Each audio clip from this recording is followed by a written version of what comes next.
ఈరోజు వర్షం పడుతుంది చాలా. నేను ఆఫీస్ నుంచి వచ్చాననమాట. ఆఫీస్ నుంచి వచ్చాను. డైరెక్ట్ ఇంటికెళ్ళకుండా డాగ్స్ దగ్గరికెళ్ళాను. ఎందుకంటే అవి చిన్నవి అన్నమాట. వాళ్ళకి స్టెప్స్ కూడా ఎక్కడానికి రావు. చిన్న చిన్న అడుగులేస్తాయన్నమాట. అయితే చాలా బాధ అనిపించింది. వాళ్ళు వర్షానికి తడిసిపోతున్నారని ఆఫీస్ నుంచి డైరెక్ట్ అక్కడికే వెళ్ళాను. వచ్చేసరికి తడిసిపోయాయి. అక్కడ ఒక కార్ కనిపిస్తే ఆ కార్లో అయితే నేను పెట్టాను వాళ్ళకి.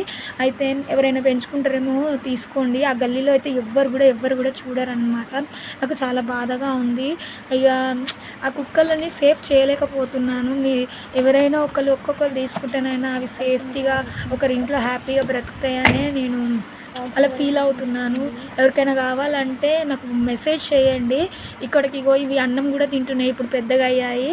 సో ఇప్పుడు పెంచుకుంటే అవి మంచిగా పెరుగుతాయి అన్నమాట. అన్ని అబ్బాయిలే పుట్టాయి. Brown colour, white colour.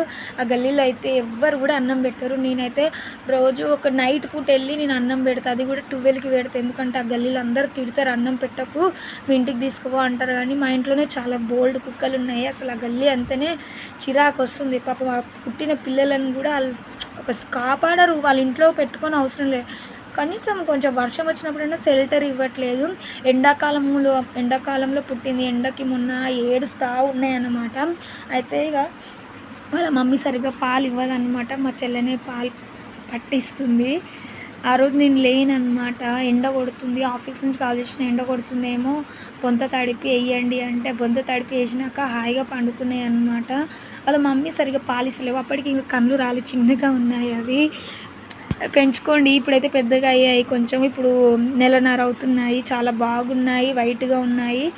ఇదైతే ఎండాకాలంకే అట్లా బొంత తడిపి వేసినాము. ఇప్పుడు వర్షాకాలం కదా, వర్షం వస్తుంది. వర్షం రావద్దని నేను అనుకుంటున్నాను.